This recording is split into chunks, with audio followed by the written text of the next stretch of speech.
After a year in the Sudan, I was drafted back to Cairo, and because I'd been 3 years in deserts, I applied for a more humane posting, and eventually I was sent to what was then Palestine. So I was posted to a little place called Kiryat Motzkin on the shore of the Mediterranean, a little north of Haifa. I had heard about this Danish missionary that had a small children's home a little north of Jerusalem in a place called Ramallah, which was then a small Arab village. And everybody I'd met in the Sudan and in Egypt had said, if you really want a blessing, you need to go to that little children's home. So I got on a number 18 bus from Jerusalem, went out to the children's home, and arrived and found Lydia with 8 small girls all around her. And I was immediately impressed by the sense of peace, which was a very rare thing in the Middle East at that time. We had a strict upbringing, but she was loving. And we were brought up with prayer and faith. Even I remember as very, very young, at one time we had no food, and Mommy said, come on girls. So we all had to kneel down and pray and ask God to send food. I remember it exactly now, I can see it. In the morning we opened the door and there was a basket of eggs outside our door and some milk. But we never knew who brought it. So that's how we were brought up, to believe in that God would supply all your needs, and He did. And He's still doing it, even now.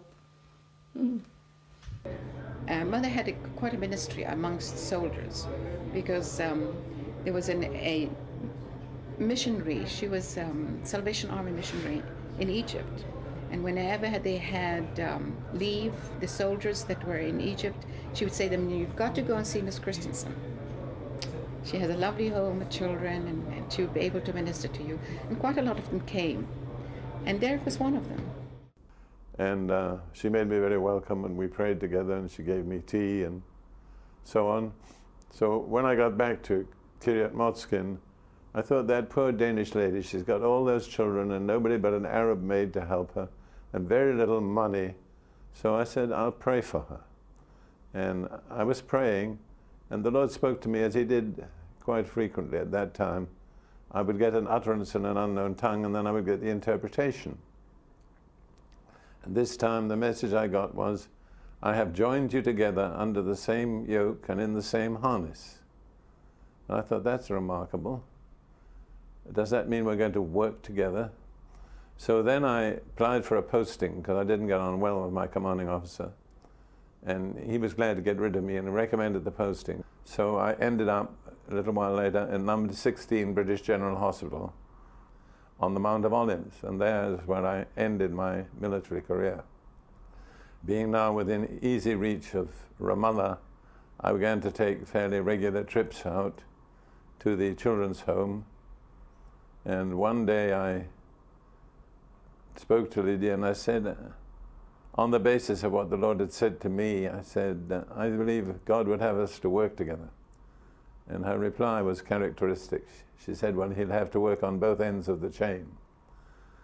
However, I really became more and more attached to the children's home and to Lydia. And it was like, as you could say, an oasis in the middle of a dreary military career. At that time, Lydia had relatively little fellowship with other Europeans or other non-Palestinians. So my visits were very welcome. And we used to read the Bible and pray together. And eventually, I felt that God wanted me to be part of that children's home, which is the most improbable destination for a person with my background. So I can't exactly remember, to say the truth, how the relationship developed. But one day I said to Lydia, would you marry me? And without much emotion, she said yes. So that is how we decided to get married. And most of the emotion came later. I remember Derek coming because we had a lot of soldiers coming to our home. Our home was open to the British soldiers or anybody who used to come in for prayer. And I remember Derek coming, and he came again, and he came again. And then one day Mommy said to us, and I knew there was something going on. I mean, I'd be about 16 then. I thought, there's something going on here. We often thought it was they coming a lot to see my older sister because she was a beautiful girl, very beautiful.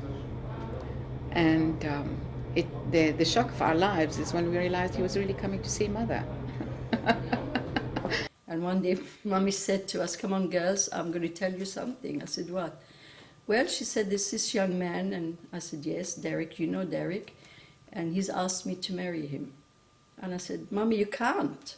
I said, we've been girls here all the time. I said, you can't have a man in this house. We've never had one before. So what do we want a man for now? You're managing good. We're doing all right. She said, just think about it. I'm getting older, and you girls one day will go and get married, have your own homes. And we all said, Mommy, we'll look after you. You know that. We will always look after you. That's not the point. She said, I need a bit of happiness. So we said, okay, we agreed. We like Derek. He's a lovely fellow. He is really a nice man. I didn't care for him myself, if you want my real honest.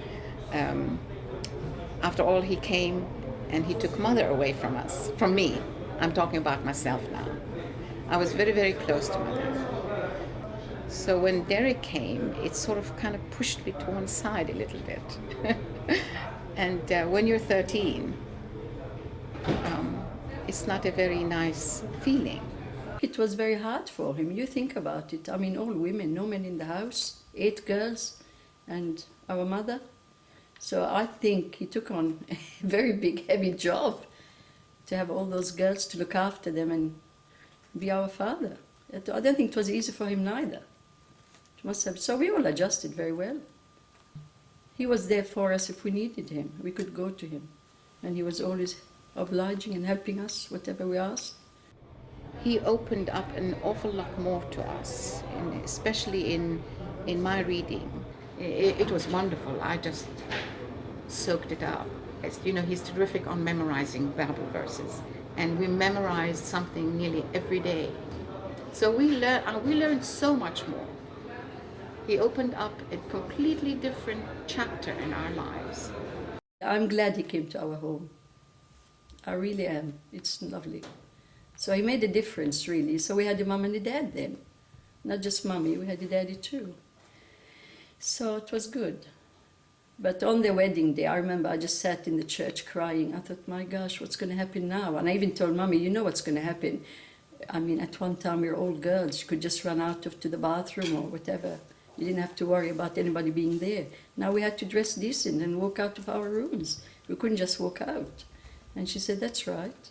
But she said, I need happiness too, Tikva, you know that. I said, yes. So I'm really glad she had Derek in her life. The fact that I asked Lydia to marry me and she said yes was really rather remarkable, because she was born the same year as my mother. And yet we never had any problem about that, the difference in our ages. When I communicated the news that I was planning to marry Lydia, my parents were disciplined English people, so they didn't display a lot of emotion. And I mean, I was their only son, so all the eggs were in one basket. And my father did write back and ask how old Lydia was. And I wrote back to him and said, it isn't customary to ask a woman's age. And he wrote back and apologized for that. They were really, I have to say, wonderful in their response in many ways.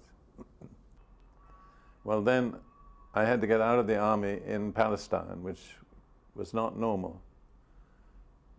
But by that time, I'd been appointed the chief clerk of the hospital, which was a job for a sergeant, and I was only a corporal. So I protested to the commanding officer, and he said, you are the chief clerk, so what could I say?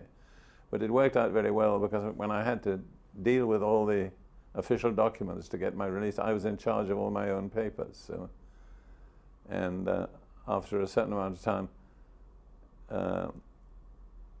I was permitted to obtain my discharge from the army in Palestine.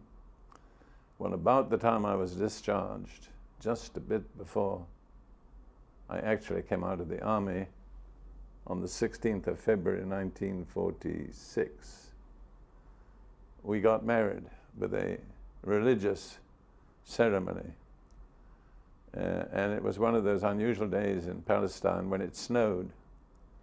So I heard later that when Lydia woke up and found it snowing, she told the children, "It's too cold to get married today." But they said, "Mama, you've said you're going to get married, you'll have to do it." So we met and we got married by a Jewish believer in a very simple ceremony without any fanfare or anything really to make it distinct. So I came out of the army, and then a little later, on the 17th of March, we had a civil marriage ceremony in the office of the district commissioner in Jerusalem. So I was religiously married and then legally married. And in fact, I was married, that's the truth of the matter. At the time we got married, the personnel of the home consisted of Lydia, 8 girls, and the Arab maid Jamila. Of the girls, 6 were Jewish. 1 was an Arab from a Muslim background, and the youngest was English. Our life in the home was very simple. We lived in Arab style, and not a wealthy Arab style. Our main items of diet were very coarse bread, olive oil, in which we dipped the bread and then sprinkled it with this thing called za'atar, which was powdered hyssop. And we had milk, we had some eggs, and plenty of bread and olive oil until it ran off the children's elbows as they dipped. And all that was amazingly cheap. You could fill a big earthen jar of olive oil for a few shillings. And a sack of Jaffa oranges cost 2 shillings at that time. And really it was a very healthy diet, in many ways much healthier than what we came to later in life when we were more, quote, civilized. The home was permeated with a spirit of prayer, because Lydia was a praying person. She was very busy. She'd be changing diapers or filling bottles or cooking, but she'd be praying all the time.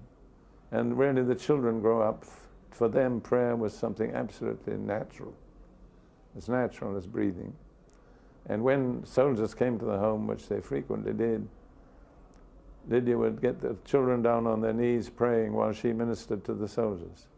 And I think many British and American soldiers never forgot the impact. Much later on, I worked with John and Elizabeth Sherrill on a book about Lydia, and they were very interested to know what kind of relationship we really had, but they concluded it was a real love relationship. We really came to love one another with a very warm and lasting love.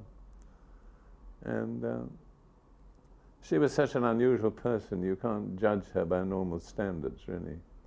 And in a way, she never got old. I mean, she got old physically, but she was always full of vitality and never stodgy, never old-fashioned, although in many ways she was very old-fashioned. But I mean, she was so full of life that it made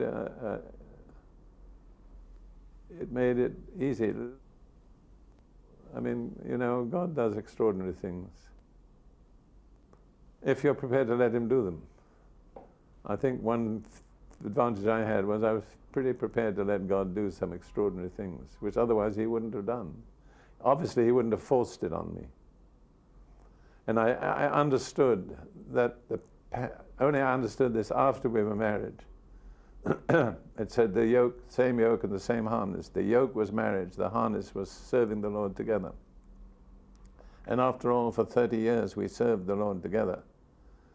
And, you know, 30 years of married life and service is not a little. And also, I'd have to say that I was the instrument of God to save the lives of the family, because probably without me, they would have been just massacred by the Arabs. And I'm not holding the Arabs accountable for that. That's just the way the situation was. They were enemies.